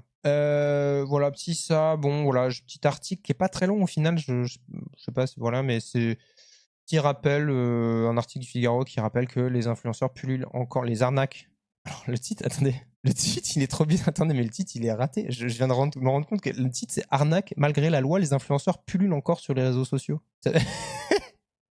L'article, le titre, ça va pas du tout. Bref, mais c'est plus pour parler des arnaques qui pullulent encore sur les réseaux sociaux, et notamment dans le milieu des conseils en investissement et tout. Enfin bref, voilà, très drôle. Et l'article, il a été publié le 18 février, ça n'a pas été corrigé. Bref, bon. On va passer au premier. Ça fait 1h30 presque que je suis en live, mais on va parler un premier gros sujet, on va dire. Et là, voilà, là, je vais vous emmener dans les coulisses du pouvoir, parce qu'en fait, je me suis rendu dans une salle, alors pas du bâtiment principal de l'Assemblée nationale, mais vous allez voir, il s'est passé un truc, voilà, j'ai été dans les arcanes un peu du pouvoir d'une certaine manière. J'essaie de vous survendre le truc parce que globalement, voilà, c'est un colloque organisé par un député, donc pas forcément très vendeur comme ça en apparence, mais j'ai appris des trucs intéressants et j'y suis allé spécialement pour ce live et je suis très content d'y être allé parce que c'était quand même super intéressant. Donc voilà, je tenais un peu comment dire, à en parler en détail. Donc mercredi soir, il faisait un peu chaud, voilà, 19 degrés. On voyait les gens en costard desserrer la cravate non loin de l'Assemblée. Tout le monde avait envie d'un petit verre en terrasse. Mais moi, j'ai décidé de me rendre au colloque intitulé Influence, comment encadrer le lobbying dans un bâtiment tout près de l'Assemblée nationale, la salle Victor Hugo en l'occurrence. C'était organisé par Jérémy Yordanov, député écolo de l'Isère. Donc on m'a proposé d'y aller, c'est Amélie Deloche qui tient le compte Instagram Paye ton influence, que je vous conseille de suivre évidemment, parce qu'elle fait beaucoup de veille sur les influenceurs. Elle m'a proposé d'y aller, et donc voilà, il y avait notamment une table ronde, il y avait 2 tables rondes, et la deuxième c'était Nouvelles influences, comment encadrer le lobbying indirect, qui allait traiter directement des enjeux d'influence auprès des influenceurs. Voilà, vraiment influenceur, on était pile dedans. C'est un sujet très central parce que régulièrement les influenceurs rentrent volontairement ou non dans des jeux de lobbying. On a vu les cas autour du salon de l'agriculture avec Inoxtag ou la promotion de Bayer, autour de Jamie Gourmaud qui fait de la pub pour Intercéréales aussi, ou même d'Alcoolier qui invite des influenceurs à des soirées ou des festivals. J'ai même vu une créatrice de contenu d'information il y a quelques mois aller à un festival et remercier une marque d'alcool pour l'invitation. Même la signalétique de la story était même pas très claire en plus, donc c'était assez désarmant, on va dire. Et donc, il y a cette table ronde, elle a été animée par Amélie Deloche. Et autour de la table, il y avait donc Arthur Delaporte, député du Calvados, co-auteur d'un rapport sur l'influence et les réseaux sociaux. Et il était notamment à l'origine, avec Stéphane Vogetta, ancien député, de la loi sur les influenceurs votée en 2023. Il y avait aussi Camille Dorioz, directeur des campagnes de Foodwatch. C'est une organisation à but non lucratif qui se bat pour, je cite, le droit à une alimentation saine. Il y avait Clara Durand, donc journaliste à Politico, dont je vous parlais juste avant via un de ses articles, et Bénédicte de Kersauzon, qui est délégué général de l'Union des métiers de l'influence et des créateurs de contenu, donc l'UMIC, que vous commencez, je pense, à connaître un petit peu aujourd'hui. Donc voilà, donc il y avait ces personnes-là. Donc je me suis présenté devant la salle aux policiers chargés de contrôler les entrées. J'ai reconnu quelques visages dans la salle, évidemment, mais globalement, le dress code, c'était costume-cravate. C'était beaucoup de lobbyistes et des étudiants. Donc pas forcément un public que je connaissais non plus énormément. Jérémy Yordanov, il a commencé à expliquer la raison du colloque, notamment l'existence d'une défiance vis-à-vis des institutions, notamment parce que le lobbying reste très présent dans le système législatif. Il est autorisé, hein, le lobbying n'est pas illégal en soi, c'est juste qu'il doit être transparent. Et il disait qu'il y a une partie de nos citoyens qui croient que le lobbying va pervertir notre société, on a besoin de débats, mais ils doivent se faire dans la transparence, etc. Ils doivent trouver des règles claires qui s'appliquent à tout le monde. Donc en fait, les invités au début, notamment la première table ronde, ils ont rappelé quelques bases sur le vote en 2016 de la loi Sapin 2 qui est venue poser donc en gros les jalons de l'encadrement de la représentation d'intérêts. La représentation d'intérêts, c'est une autre façon de dire les lobbyistes. Parce que le lobby, il a le droit d'exister, les élus ont le droit de les rencontrer, et il n'est pas rare que certains textes écrits par des lobbyistes soient en fait des copier-coller, entre guillemets, d'amendements proposés par donc les lobbyistes. Il y avait un article, je vous le retrouve, il y avait une enquête de Ouest France, c'était en 2023, qui s'interrogeait justement là-dessus, sur voilà, les parlementaires font-ils du copier-coller des lobbies? Et qui disait lorsqu'un texte de loi est examiné par le Parlement, les députés et les sénateurs peuvent déposer des amendements dont une partie sont rédigés directement par des groupements d'intérêts. Si cette pratique est défendue par les parlementaires, certains dénoncent un manque de transparence. Donc vous voyez, c'est à quel point il y a des liens directs entre représentants d'intérêts et les parlementaires, quoi. Donc 10 ans après la loi Sapin, c'était intéressant en gros de voir comment ça avait évolué, etc.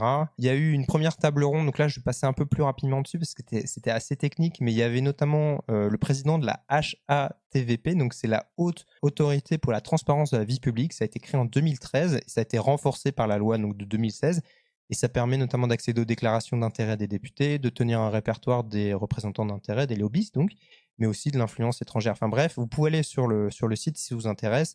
Si j'ai bien compris, les députés doivent faire ces déclarations-là avant la fin mars de chaque année. Ce qui pose des questions aussi parce que, en gros, si les députés font la déclaration avant la fin mars de chaque année, et donc s'ils font des déclarations d'intérêt au dernier moment, de rencontres avec des lobbyistes, etc., et qu'en fait, il y a eu des enjeux autour de certains sujets pour lesquels ils ont rencontré des lobbyistes des mois auparavant, bah des fois, ça serait bien de le savoir sur le moment, en fait. Donc, il y a eu des pistes aussi, des interrogations sur comment améliorer tout ça, etc., quoi. Et le président de la HATVP reconnaissait qu'un complément serait nécessaire dans la démarche de transparence. En tout cas, il dit qu'il y avait 3400, et là, actuellement, il y a 3465 représentants d'intérêt inscrits, et que depuis 2016, donc depuis 10 ans, 109 000 déclarations d'intérêt ont été rentrées, quoi. Donc c'est assez énorme. Après, voilà, on peut se demander s'il en faudrait pas plus, si tout a été bien déclaré, etc., quoi. Voilà. En tout cas, tout le monde reconnaît une marge de progrès. Et voilà, donc il y a eu d'autres personnes qui sont intervenues lors de la première table ronde. Il y a une politiste, il y a un représentant de l'association des professionnels des affaires publiques, donc un lobbyiste, et aussi une consultante spécialisée dans la déontologie. Et globalement, il y avait des points assez intéressants, un peu techniques, sur lesquels je vais un peu passer, mais tout le monde s'accordait à dire que il y avait des choses à faire évoluer. Maintenant, ça c'est le lobbyiste, donc Laurent Mazy qui disait ça. Il disait que notamment avec l'éruption des réseaux sociaux, l'influence, c'est pas forcément une question de budget, de moyens. Et il parlait par exemple des gilets jaunes, du mouvement des gilets jaunes. Après, il y a aussi, notamment les deux autres personnes lui répondaient que, mine de rien, quand même, il y a une prédominance des lobbyistes d'intérêt économique en déséquilibre vraiment assez marqué par rapport, je sais pas, à des ONG, etc. Donc, il y a quand même des moyens assez importants. Maintenant, pour la deuxième table ronde, donc ça a commencé avec Clara Durand qui a rappelé que le lobbying il se structure de plus en plus dans le monde des influenceurs. Ça a été le cas avec Shein. Je ne sais pas si vous vous rappelez quand il y a eu le vote sur l'encadrement de la fast fashion, enfin tous ces débats-là, ils avaient engagé Magali Berda pour vraiment faire campagne pour Shein. Évidemment, là avec le salon de l'agriculture, on peut relancer un peu les sujets sur les produits laitiers, qui a un lobby qui continuait à travailler avec Inoxtag, avec Amine Mathieu, avec Billy. Voilà, ils continuent à faire des vidéos sur YouTube. C'est des relations qui sont construites sur le long terme.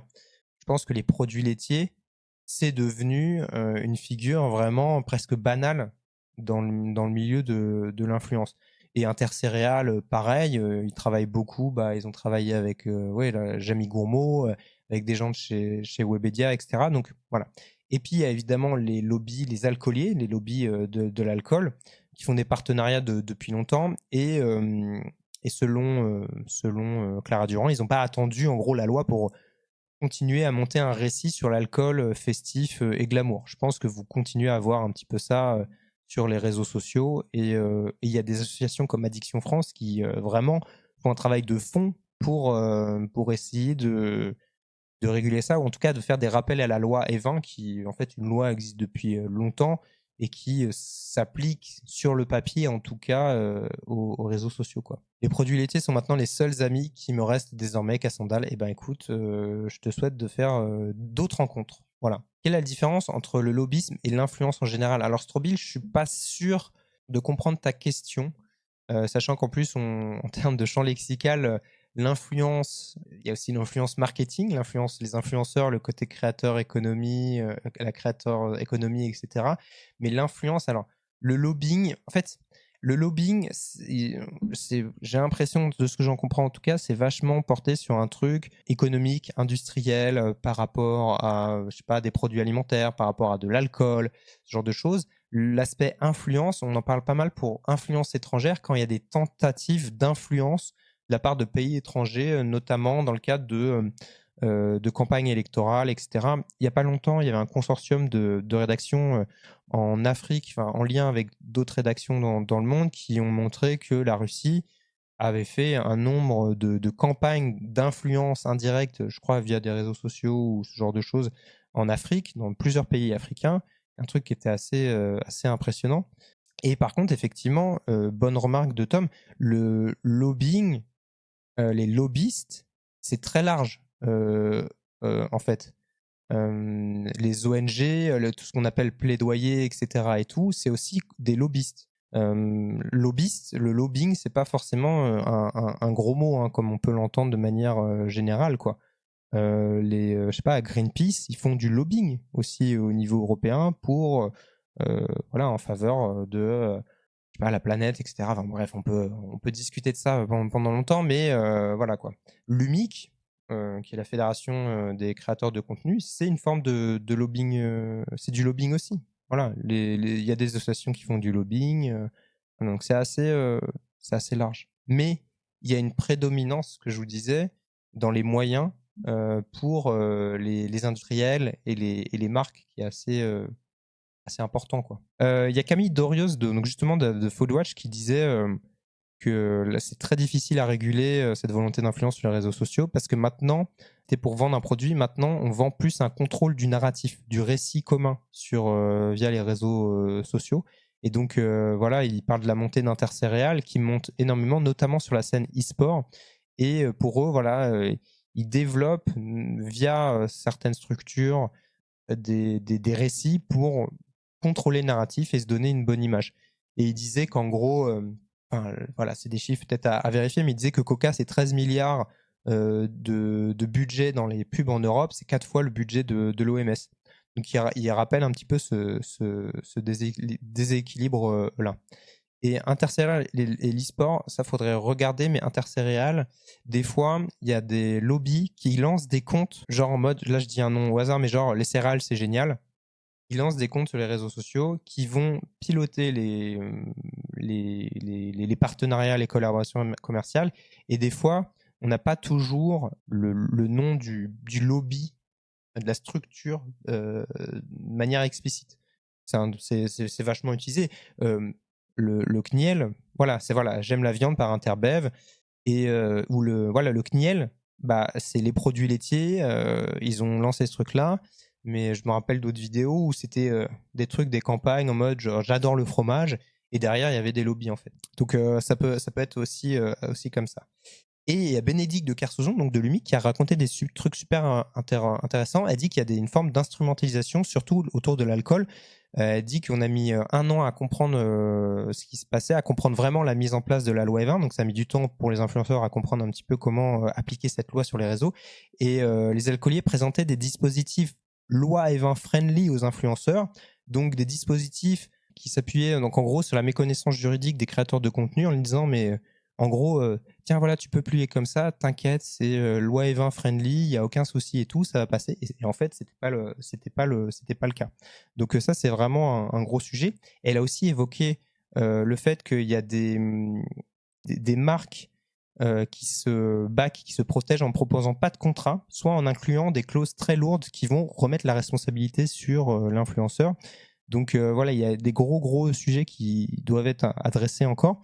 Elle dit qu'aussi il y a une agence qui a proposé une offre de service pour créer une entité de façade, un faux think tank, pour permettre de lancer des collaborations avec des influenceurs qui n'aimeraient pas travailler avec l'entité réelle derrière. Donc voilà, c'est ce que je vous disais un petit peu, ces intermédiaires qui sont créés, ces trucs un peu de façade, pour pas avoir à dire voilà, je travaille avec Bayer, etc. Ça sera des trucs qui sont créés pour rendre la collaboration plus digeste auprès des influenceurs et donc peut-être de leur communauté. Donc ça, c'est des gros trucs qui se passent actuellement. Et l'autre élément super marquant, je trouve, c'était les ingérences étrangères.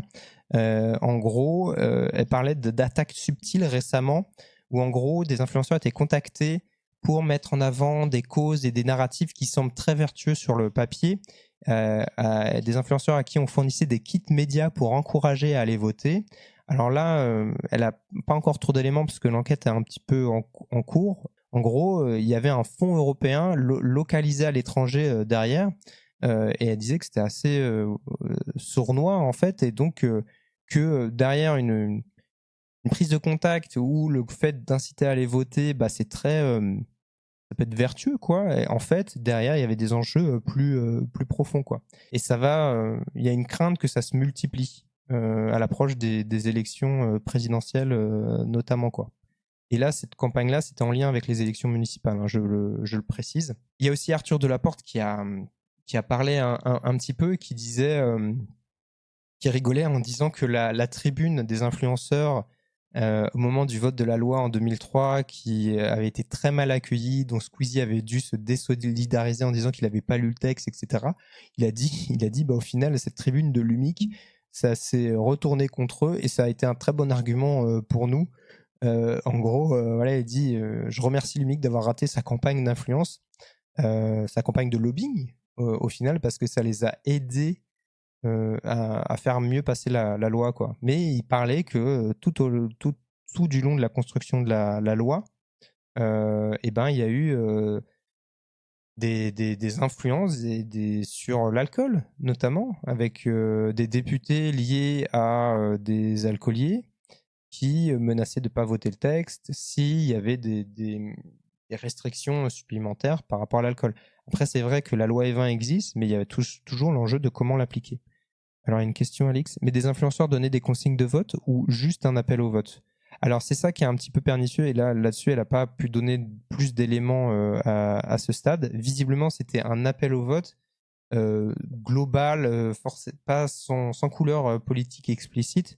Mais visiblement, vu des éléments de langage qui étaient partagés, il y avait quand même un truc un peu sous-jacent qui apparaissait. Peut-être qu'on en saura plus bientôt si c'est rendu public, etc. Mais je pense que c'est vraiment important, intéressant à surveiller, quoi. Donc voilà, et Arthur Delaporte, il a parlé aussi du fait que l'agroalimentaire, ça a été un vaste sujet. Il y a une vraie bronca. Voilà, ils ont réussi à imposer la mention manger, bouger, mais il dit mais c'est difficile de vérifier quel influenceur applique bien ces mentions-là, quoi. Et puis il rappelle que les lobbyistes, ils disent jamais vraiment on défend Coca-Cola. Ils n'arrivent pas comme ça. Ils disent on défend les producteurs de Roquefort, quoi. C'est beaucoup plus ancré dans la territorialité, dans on va dire la culture française, la défense du terroir, des agriculteurs, etc. Et donc forcément, ça crée aussi pas mal de débats, de désaccords chez les élus, quoi. Tout simplement. Voilà, il y a d'autres éléments. Il y a Camille Dorius qui disait que voilà, il dit que ça sera jamais suffisant selon lui d'afficher les mentions publicitaires. Il dit il faut interdire les influenceurs de faire de la pub pour de la malbouffe. Il dit que c'est une question de responsabilité pour les décideurs politiques. Les politiques ont toujours empêché ces régulations sous la pression des lobbies. Il y a trop d'argent en jeu. Il y a des produits qui sont devenus tellement présents dans notre alimentation, qui passent dans notre quotidien, qui sont socialement acceptables. Et il donne un bon exemple, il dit Red Bull a très bonne presse, il n'a pas besoin de payer pour être consommé par des influenceurs et donc montré à la caméra. Et je pense par exemple à Léna Situation, elle consomme du Red Bull dans ses vidéos. Elle n'est pas payée par Red Bull a priori, hein, en tout cas, il n'y a pas de a priori, c'est juste ce qu'elle consomme. Et donc lui, il dit qu'il y a une responsabilité, notamment sur vis-à-vis d'un public qui est des fois mineur, quoi. On voit jamais vraiment les conséquences quand c'est pas respecté. Genre, on sait même pas trop les risques à part financiers. Oui, c'est vrai aussi, Dolly. C'est un enjeu vraiment profond, mais que je trouve passionnant à étudier. Mais c'est vrai qu'on a l'impression pour l'instant que les lignes bougent quand même assez difficilement. Voilà, après il y a eu toute une discussion aussi sur comment garantir plus d'indépendance pour les créateurs de contenu. Donc sont revenus sur la table les enjeux autour des financements, comment garantir plus d'indépendance, notamment pour les créateurs de contenu d'information, avec les débats autour de l'augmentation de l'enveloppe du CNC qui aide à hauteur de 3 millions d'euros par an désormais les créateurs de contenu, ou peut-être ouvrir les aides à la presse pour les influenceurs d'information, Hugo Décrypte par exemple, pour les rendre moins dépendants des marques. On est encore au stade de la discussion, quoi. Et donc, il faudra voir comment le rapport sera... le rapport qui a été... Donc, je vous avais parlé le mois dernier, notamment coécrit par Arthur Delaporte, comment ça sera accueilli. Il a dit à un moment... Alors, attendez, j'aimerais vous retrouver juste le passage. Ah ouais, c'est ça qu'il a dit. Arthur Delaporte, il dit « À ce stade, je ne sais pas s'il y aura une version 2 de la loi influenceur. Ils doivent faire le point bientôt. Ça devait être en février, mais il n'a toujours pas reçu de convocation vraiment officielle par le gouvernement pour peut-être lancer un projet de loi. Et il dit que ça dépendra des priorités du gouvernement. Donc là, on est quand même dans une zone d'incertitude assez marqué, alors que comme je vous l'ai expliqué pendant le dernier quart d'heure, les dernières 20 minutes, il y a un enjeu super important, notamment autour de l'encadrement du lobbying direct et indirect via les influenceurs. Voilà. On va avancer sur le dernier sujet, parce qu'en plus l'heure file, et vraiment j'ai beaucoup parlé, et je vous remercie d'être encore aussi nombreux à tenir bon, même si j'imagine, et je vous le souhaite, de faire autre chose en même temps. Parce que voilà, moi je pourrais pas. Enfin, je pense, je sais pas, je cuisinerais ou un truc comme ça. Enfin voilà, je vous souhaite en tout cas d'être bien occupé. Il y a un autre sujet. Effectivement, c'était difficile pour moi de pas parler de ce qui s'est passé autour d'Antoine Daniel. Alors évidemment, pour rappel, le streamer a été accusé d'agression sexuelle et de comportement inapproprié envers des femmes, notamment une mineure. Donc il y a les premières accusations qui ont émergé via un compte Instagram expliquant avoir reçu des témoignages. Donc c'était des accusations indirectes, et les secondes via des témoignages directs sur X. Depuis, il y a des captures d'écran de messages, des captures d'écran vidéo de messages qui ont été diffusés. Il y a Antoine Daniel qui a réagi dans une série de stories Instagram au début assez rapidement. Il affirme n'avoir jamais outrepassé le consentement, mais reconnaît avoir sollicité une photo, comme l'affirmait l'une des personnes ayant témoigné. Il a dit « J'ai voulu être dans la drague, mais en réalité, j'étais un énorme bouffon », a-t-il écrit avant de présenter ses excuses. Du côté des streamers, notamment la team du lundi, qui sont vraiment ses amis, ça a été un choc pour beaucoup. Il y en a certains qui ont pris ouvertement leur distance, un petit peu comme Horty, voilà, qui partageait son choc, sa difficulté à trouver les mots, etc. Et tout. Ça a été le cas aussi d'autres personnes, comme Angle Droit, comme Baguera, qui a plutôt fait un message sur son Discord dans mes souvenirs, qui était plutôt en phase avec ce que disait Horty. Il y en a d'autres qui ont refusé, entre guillemets, de le jeter sous le bus, comme le JDG. Voilà, il y a eu différentes réactions qui étaient très surveillées. Antoine Daniel, il a repris la parole dans un court live hier soir où il a lu un texte qu'il a écrit. Il a donné plus de détails tout en niant toujours les accusations indirectes publiées sur le compte Instagram qui a partagé, qui a lancé un petit peu tout le truc. Il a reconnu un message très déplacé et beauf, je cite, comme il dit à une jeune femme un message qu'il a eu pour une jeune femme de 23 ans, il en avait 28, si je ne me trompe pas.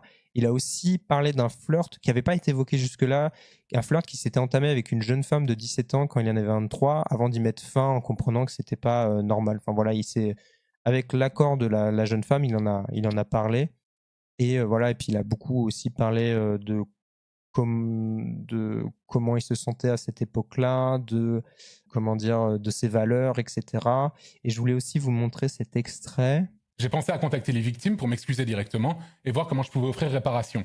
Mais je ne voulais pas qu'elles se sentent intimidées. Du coup, j'ai contacté une association spécialisée dans ce genre de cas pour faire tampon entre nous, afin qu'elles puissent parler dans un espace sécurisé et, entre guillemets, neutre. Je n'ai pour l'instant toujours pas eu de réponse.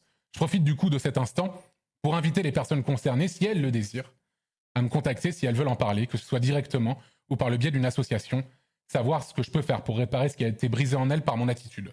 Et si elles ne veulent pas et laisser tout ceci derrière elles, je le comprendrai totalement également. Dans tous les cas, ma porte reste ouverte. Voilà, ça c'est quelque chose qu'il n'avait pas évoqué dans son communiqué, donc cette mise en place de contacts directs et indirects.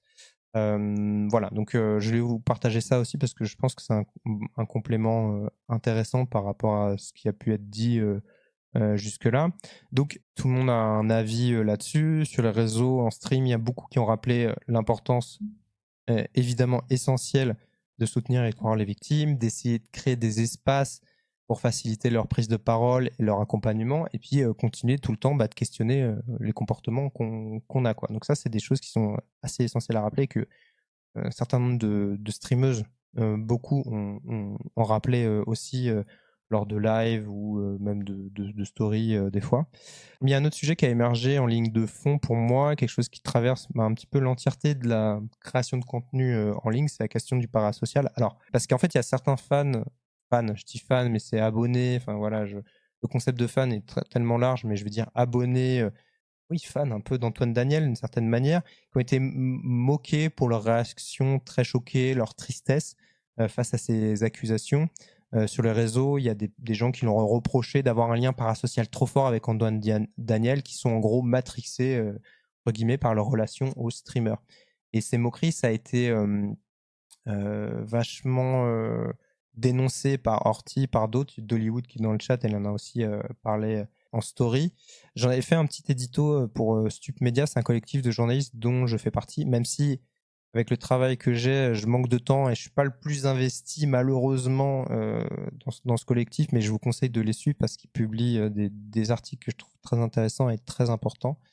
Et je voulais prolonger un peu le sujet ici, en discuter avec vous si ça vous dit, parce que votre retour à vous, parce que j'imagine que vous suivez un certain nombre de streamers, de streameuses, de créateurs de contenu de manière générale. Il y a Dolly est là, elle est elle-même streameuse, donc elle a, je le sais, un avis très précis sur tout ça. Parce que je trouve que le parasocial, ça anime tellement de dynamique dans le milieu que faut vraiment avoir une discussion et continuer à l'avoir. Pas juste là, mais continuer régulièrement à en parler, mais on va revenir là-dessus un petit peu après. Déjà, je sais pas, enfin, j'imagine que vous êtes un peu tous familiers du concept, mais j'ai quand même fait un petit rappel. J'ai commencé, bon, là, encore une fois, citer un peu la maison, mais le mot parasocial, ça a été élu mot de l'année dernière par l'université de Cambridge. Et en gros, ça part au départ, c'est un terme qui est pas récent, c'est dans les années 50. Je cite l'article en lui-même. Le chanteur Elvis, en 1956, fait ses débuts sur grand écran et sort ses 2 premiers albums. C'est le début d'un véritable culte. La même année, les sociologues américains Donald Horton et Richard Wall s'intéressent à l'effervescence autour du star system et se rendent compte que de nombreuses personnes éprouvent vis-à-vis de leurs idoles un véritable sentiment de proximité, voire d'intimité, et qualifient ces relations asymétriques qui peuvent aussi bien concerner des personnes réelles que fictives de parasociales. Donc d'abord, on peut avoir des interactions parasociales qui peuvent se transformer en relations parasociales. Donc depuis quelques années, le mot c'est devenu un peu un poncif, hein, c'est devenu une rengaine, etc. et tout, balancé un peu à droite et à gauche pour expliquer certains comportements d'abonnés et de fans proches de l'idolâtrie vis-à-vis des influenceurs. Pas que des influenceurs, mais beaucoup quand même. Et car l'intimité, c'est quelque chose qu'on retrouve beaucoup chez les créateurs de contenu qui se mettent en scène sur les réseaux sociaux. Oui, ça fait un peu buzzword, effectivement. Mais les acteurs de cinéma, ils peuvent être aussi concernés. On parlait de Pierre Ninet. Mais Pierre Ninet, typiquement, je pense qu'il y a un truc de parasocial qui peut se nouer avec lui dans les vidéos qu'il fait avec ses animaux, dans les vidéos qu'il fait avec Loris Giuliano, etc. et tout. Donc voilà, il peut se passer quelque chose. Et effectivement, c'est un mot qui a un peu perdu de sa substance, mais qui permet, je trouve, quand même encore d'expliquer quelque chose qui est difficile à appréhender. Moi, je suis pas contre qu'il y ait un mot un peu valise qui soit employé pour essayer de lancer des discussions sur des sujets qui sont durs à appréhender et qui évoluent aussi vite que les réseaux sociaux évoluent aussi, quoi. Et j'avais juste vu que l'intérêt pour les recherches parasocial relationship meaning, donc définition relation parasociale, les recherches Google de ça sont augmentées de 260% dans le monde entre avril 2021 et avril 2022. Donc à une période en plus post-Covid où justement la création de contenu a pris de plus en plus de place. Et donc ça montre bien qu'il y a de plus en plus de gens qui s'interrogent là-dessus. qui se demandent ce que ça veut dire et qui, j'imagine, se demandent s'ils sont concernés. Je ne sais pas si vous, c'est des discussions que vous avez eues avec vous-même ou avec des proches, si vous avez été vous-même confronté peut-être à des accusations contre des créateurs de contenu que vous aimiez beaucoup, ou même des stars globalement, et que ça a provoqué chez vous des réflexions, des incompréhensions pendant un certain temps. Voilà. Et on parlait du confinement, mais je pense que c'est le moment, pour moi, à titre personnel, j'ai le plus ressenti ce qui pouvait se rapprocher d'interaction, de relations parasociales avec des influenceurs. On ne peut pas occulter le fait que chez certains abonnés, le cadre réconfortant d'une vidéo ou d'un stream avec un face cam, une main tendue presque à travers l'écran, ça peut répondre aussi, on va dire, positivement à un sentiment d'isolement. Certains streams aident à oublier ses problèmes, se sentir moins seul dans le vide d'un appartement. Pendant le confinement, le GTA RPZ, pour moi, ça a été un des feuilletons les plus cool à suivre, une sorte d'échappatoire un petit peu dans une période qui était assez compliquée. Je pense que je suis pas le seul à avoir ressenti ça à l'époque. Et même chose, face à une personne qui se confie sur ses problèmes de santé mentale, on peut se sentir un peu plus compris, un petit peu plus accepté. Léna Situation, c'est un très bon exemple. C'est pour ça que son changement de statut actuellement crée autant de débats sur l'acceptabilité qu'elle essaye de maintenir auprès de sa communauté, quoi. Quand j'étais plus jeune, j'ai eu un peu ce genre de gros questionnements après les accusations contre Léo Grasset, dit Ndaren. On va en parler de Léo Grasset, c'est assez intéressant, mais je vais revenir un petit peu là-dessus, sur ça. En fait, si je dis ça, c'est que c'est normal, je pense, de ressentir du parasocial. Il n'y a rien de honteux en tant que viewer à ressentir ça. Je pense qu'il faut aussi le dire. Ça ne veut pas dire qu'il ne faut pas se questionner, se demander à quel point ça peut être sain ou pas, etc.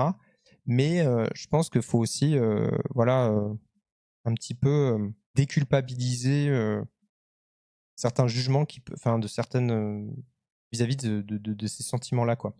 Et il y avait un article, une chronique de France Culture où il y avait le psychologue clinicien Pierre de Béraille qui était interrogé par une journaliste et qui disait les individus qui ressentent de l'anxiété sociale pourraient être davantage attirés par les relations parasociales que d'autres. Voilà une explication théorique possible. En effet, celle-ci ne génère pas l'anxiété que peuvent causer les relations sociales, tout en venant combler un besoin social appelé besoin d'appartenance, c'est-à-dire le sentiment d'interagir avec quelqu'un, même s'il ne s'agit pas d'une interaction symétrique.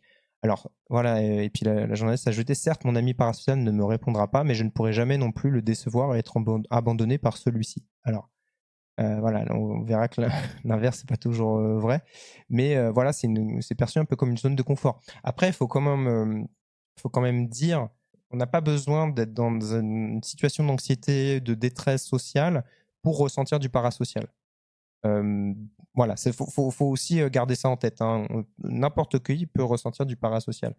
Voilà, je pense qu'à un moment ou un autre, on en a ressenti, même spontanément. Voilà, c'est pour ça qu'il y a la distinction un petit peu entre interaction parasociale et relation parasociale.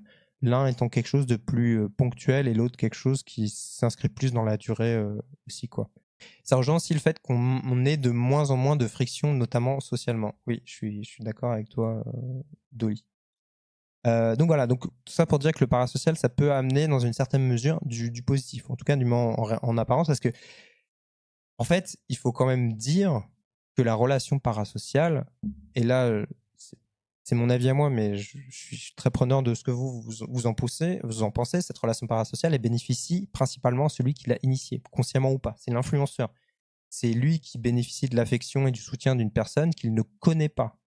Comme je disais un petit peu dans la newsletter pour Stup, le parasocial, c'est pour moi un peu au fond la clé de voûte de la créateur économie, parce qu'un inconnu qui est prêt à accorder du temps, de l'attention, des likes et de l'argent, c'est très précieux, notamment d'un point de vue juste marketing capitaliste, quoi. C'est le parasocial qui va, à mon sens, motiver une bonne partie des subs, pas toujours, hein, parce que des fois on a envie de saluer le travail de quelqu'un qui propose un contenu, on a envie de le saluer. Mais je pense qu'il y a une partie de parasocial qui se joue aussi un petit peu. C'est ça qui va motiver l'achat de merch. On parlait des BD de Magla. Je pense qu'il y a plein de gens qui vont précommander la BD sans l'avoir vue, aussi parce qu'ils ont envie de soutenir Magla. Ils ont envie d'avoir un objet, presque un talisman de lien qui va relier sa personne à l'influenceur, quoi. C'est la même chose avec les vêtements. Et voilà, c'est ça, c'est marketé un peu comme des talismans précieux, alors que c'est pas le cas. Ça reste des produits aussi marketing dans beaucoup de cas. Et c'est le parasocial qui va donc pousser certains fans à défendre leur star coûte que coûte lorsque des accusations émergent. Ou à l'inverse, provoquer une profonde tristesse aussi chez ces personnes. C'est ce qui va amener aussi, et là c'est très important, un influenceur en position de pouvoir face à une abonnée avec, on va le voir, des cas d'abus, de violence, d'agression, de viol. Je ne vais pas vous faire tout le fil des accusations contre Norman, mais les témoignages à son encontre le montrent bien. Les personnes qui le contactaient, à qui il envoyait des messages, qu'il a rencontrés, etc. et tout, et ces personnes-là qui l'ont accusé, notamment de viol ou d'abus, d'emprise, etc. C'est des personnes qui connaissaient aussi Norman un peu, avec qui la relation était d'emblée dans une relation de dynamique, de pouvoir et d'ascendant. Et ça, c'est quelque chose qui doit être vraiment conscientisé et discuté de manière répétée. Là, j'insiste vraiment là-dessus. Je pense que les relations parasociales et les relations qu'on a avec des célébrités, notamment sur Internet, il faut, je pense, constamment les réfléchir. Voilà. Il faut aussi qu'on parle, et ça, c'est un point qui n'est pas assez abordé, je trouve, des relations parasociales entre créateurs de contenu. Parce que maintenant, on a plusieurs générations de créateurs de contenu qui se côtoient, qui deviennent amis, des fois deviennent amoureux, ont des relations. Et ça a un impact sur eux, déjà, et un impact sur le milieu. Et pas rare qu'il y ait un jeune influenceur qui explique être fan depuis l'enfance d'un autre, qui vont faire des vidéos ensemble, etc. D'autres, ils acquièrent donc une position de domination par leur nombre d'abonnés par rapport à d'autres. Et ça peut entraîner des dérives, des abus, des violences, encore une fois. Et on l'a vu avec les accusations formulées par plusieurs femmes créatrices de contenu contre Léo Grasset, donc Dirty Biology, dont plusieurs personnes ont parlé dans le chat.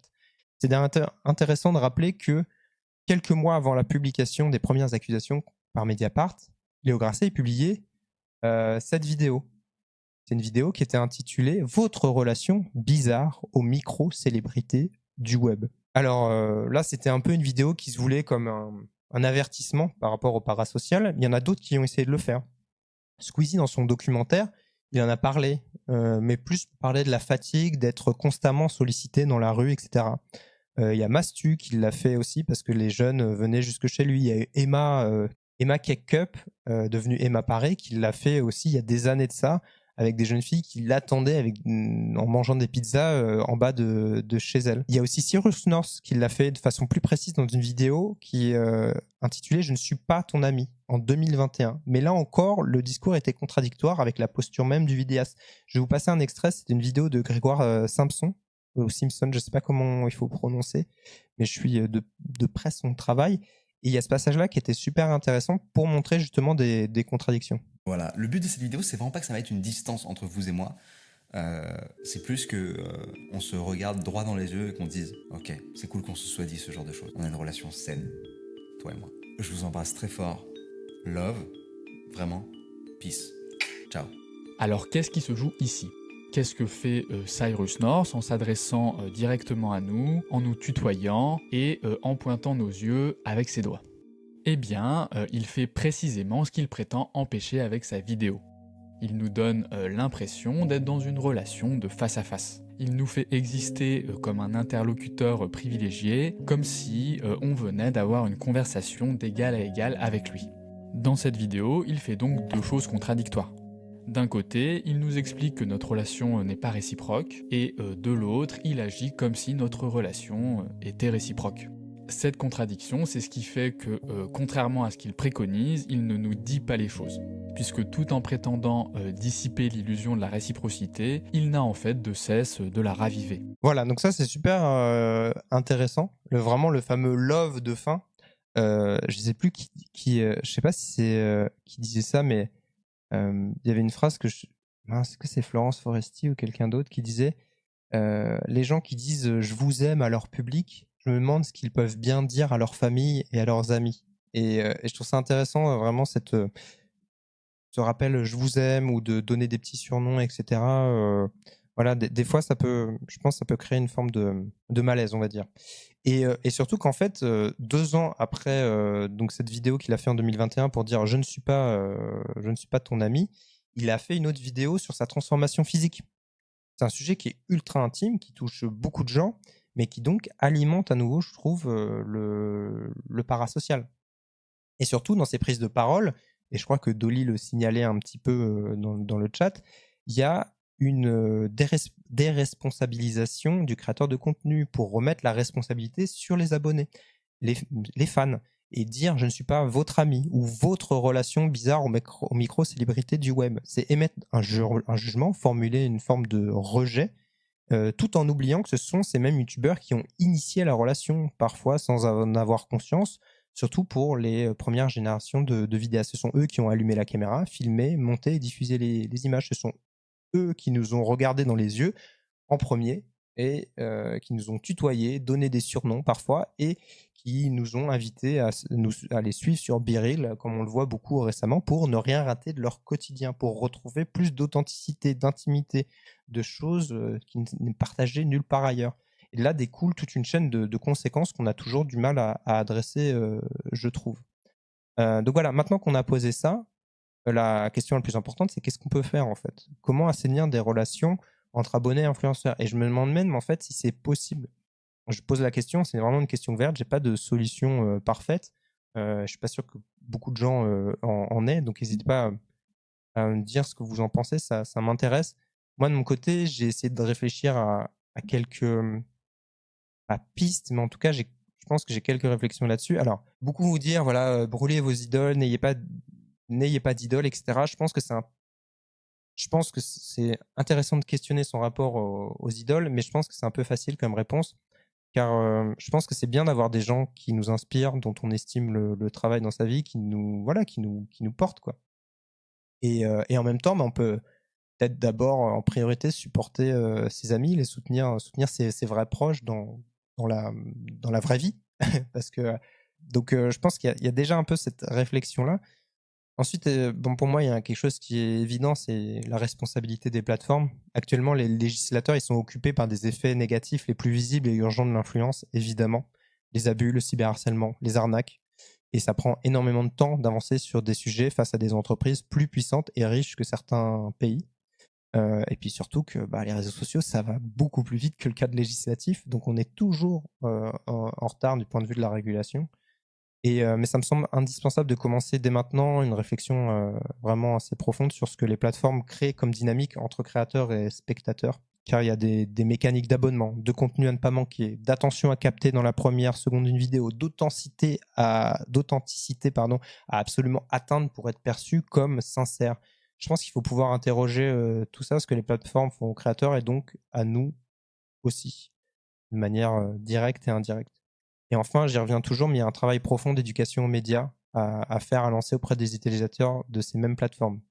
Les utilisateurs, quand je dis ça, c'est les spectateurs, évidemment, pour qu'on apprenne à mieux repérer les bonnes sources d'informations, à naviguer entre les contenus dangereux, mais aussi à garder un regard critique sur ce qu'on aime profondément pour garantir un recul. L'idée, c'est pas de les pousser à détester ce qu'ils aimaient de base, mais de garder du recul sur le mécanique en jeu derrière une vidéo, un stream, une BD ou un pop-up. Les trains de la hype, effectivement. C'est essentiel aussi d'accompagner les créateurs de contenu avant même qu'ils expérimentent le succès, pour les aider à gérer cette popularité qui souvent arrive du jour au lendemain, à s'adresser à leur audience. Car leur cerveau, il n'est pas fait pour ça. Notre cerveau, il est vraiment pas fait pour ça du tout. Voilà, il faut que, quand je dis on, qu'il faut qu'on ait ces discussions-là, et je pense qu'il faut que ça soit les institutions publiques, les plateformes, les associations, et nous collectivement, les médias aussi, qu'on s'aide mutuellement à placer des bonnes limites et préserver un petit peu ce lien qu'on pourra jamais éviter entre des abonnés et des créateurs de contenu, des célébrités, on va dire. Et puis, il y a un dernier point de mon côté où je trouve que c'est important de remettre le contenu au cœur de nos attentes. J'ai pas encore réussi à très bien l'expliquer, et je sais pas si vous voyez ce que je veux dire, mais le côté réfléchir à ce qu'on consomme, au contenu et aux gens à qui on donne du gaz, en gros, quoi.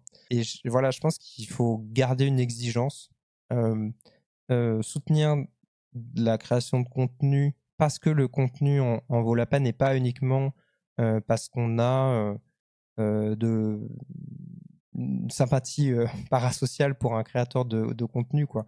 Valoriser ce qui nous informe bien, ce qui nous divertit de la bonne façon, ce qui nous émeut et globalement ce qui nous fait grandir collectivement.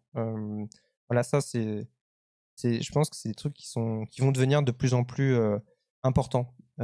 Et de toute façon, je pense que les nouveaux médias, les influenceurs, vont connaître des challenges similaires à ce que les médias dits traditionnels connaissent sur le manque de confiance, sur la méfiance que ça peut amener. Je pense qu'il va y avoir un vrai enjeu dans les années à venir. Et puis, tous ces trucs-là deviennent d'autant plus essentiels que maintenant, il y a des relations parasociales qui peuvent se nouer avec des IA. Il y a des cas comme ça, voilà.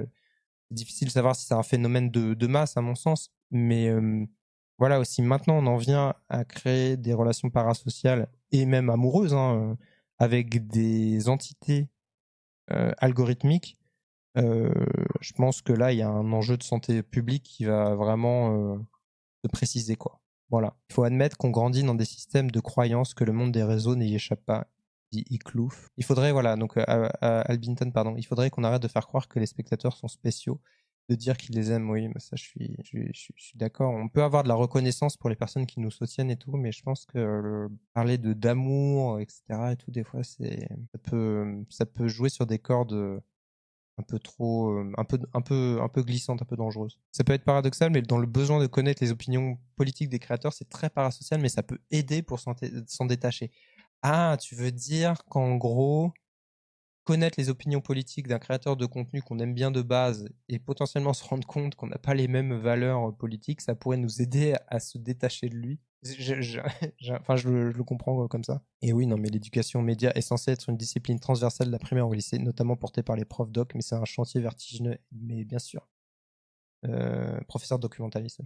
Bien sûr, mais c'est terrible parce qu'en fait, l'éducation aux médias se fait via des associations pour beaucoup, des trucs spontanés et souvent de la bonne volonté de certains profs, là où en fait il devrait y avoir, je sais pas, 1 heure, 2 heures par semaine dans l'emploi du temps des jeunes pour les aider à tout ça parce que ouais, c'est vertigineux, quoi. Enfin bon, je pense que dans tous les cas, moi la réponse que je dis, il y a tellement de gens qui méritent de la visibilité, qui méritent d'être suivis, des gens qui sont giga talentueux, qui n'ont pas la visibilité de certains créateurs de contenu. Je pense que c'est ce que je vous disais aussi, c'est valoriser du contenu qui en vaut la peine, etc. et tout. Donc dans tous les cas, je pense qu'on peut donner de la visibilité, de la force à des gens qui en ont besoin, de les soutenir financièrement, d'arrêter de visibiliser des gens qui déjà n'ont pas besoin de base et qui en plus ont des valeurs ou des comportements qui sont... Bref. Oui, posez-vous la question du sens que ça a quand vous donnez des thunes à des personnes, que ce soit du divertissement ou des médias. Ouais, c'est clair, c'est sûr. Voilà, c'est penser doublement son soutien et à qui on a envie de donner de la force, de la visibilité. Et il y a tellement de gens qui méritent plus votre argent, votre temps et votre attention que plein de célébrités qui n'en ont pas besoin. Vous avez l'embarras du choix, il faut juste trouver ces personnes-là, quoi. Donc, je vais terminer rapidement avec des petites recos de choses que peut-être vous connaissez pas. Alors, j'ai parlé d'un vieux manga, que j'ai emprunté à la médiathèque de mon travail, mais que j'ai trouvé, que j'ai lu tellement vite. C'est l'histoire des 3 Adolphes. Donc c'est un manga de Osamu Tezuka, donc qui est vraiment un maître du manga, voilà, une star du manga au Japon. C'est un manga qui a été publié en 4 tomes au milieu des années 80 dans mes souvenirs. Et pour vous essayer de vous raconter l'histoire, donc c'est l'histoire de 3 Adolphes qui sont liés. Donc il y a parmi eux Adolf Hitler et aussi 2 autres Adolphes vivant au Japon. L'un étant juif, l'autre fils d'un nazi. Mais ces 2 petits garçons-là sont amis entre eux parce que la violence, la montée du nazisme en Allemagne, etc., les dépasse un petit peu. Ils ne les comprennent pas encore totalement. Et en fait, ils vont tous les deux découvrir par hasard un lourd secret sur Adolf Hitler. Ça va suivre l'histoire en parallèle de la Seconde Guerre mondiale, de la déportation des Juifs, voilà, de tout de ce génocide massif, etc. Et de ces personnages et plein d'autres personnages autour d'eux en parallèle autour de ce secret-là. Et c'est une œuvre qui m'a vraiment marqué, quoi. Et je sais pas si vous l'aviez déjà lu ou tout, parce que c'est pas récent évidemment, mais je l'ai découvert que maintenant. Et c'est une œuvre, je trouve, vraiment massive et qui a une résonance, notamment à la fin du manga, parce que ça se déroule sur plein de décennies, hein, et ça se finit même dans les années 80, je crois, par là. Ça parle de ce qui se passe en Palestine à la fin. Donc ça a une résonance en le lisant aujourd'hui qui est vraiment particulière.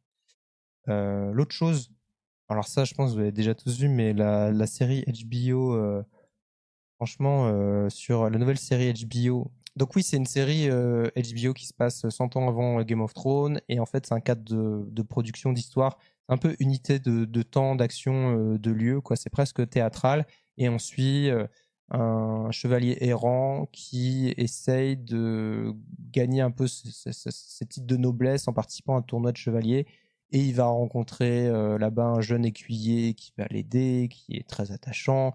C'est à la fois drôle, c'est à la fois assez émouvant, et puis c'est un héros qui est gentil et qui a envie de faire le bien autour de lui, qui a envie de défendre les opprimés.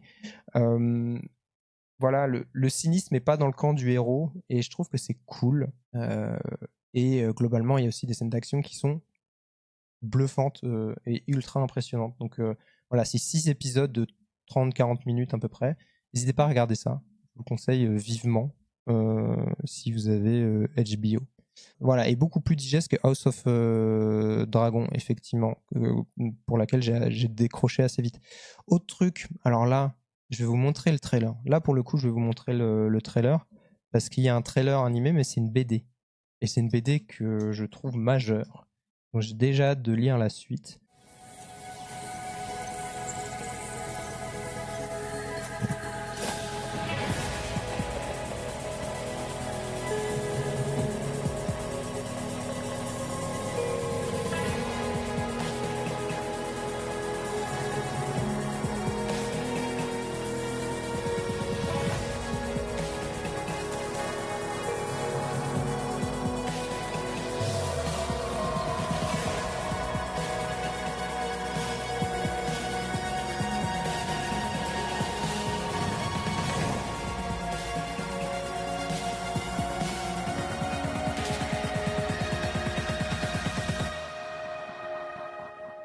Voilà, donc c'est une BD qui s'appelle Terre ou Lune. Donc là, c'est une bande-annonce animée à partir de dessins de la BD. C'est Jade Kou, qui est une illustratrice qui m'impressionne à chaque nouveau projet, à chaque nouveau dessin. Vous pouvez la suivre sur Instagram aussi. C'est vraiment c'est magnifique. C'est une passionnée d'oiseaux, et les oiseaux ont une place très importante dans la BD.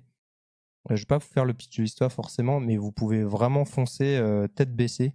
Je trouve vraiment un projet BD cette année qui va marquer les esprits, je pense.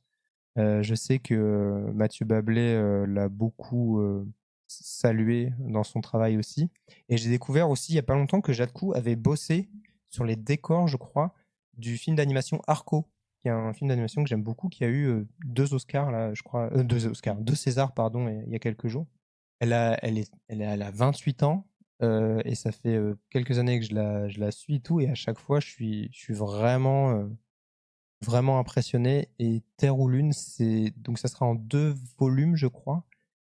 C'est juste en fait, j'aime bien parce que c'est de la SF, mais très ancrée dans une territorialité française, et j'aime bien ça.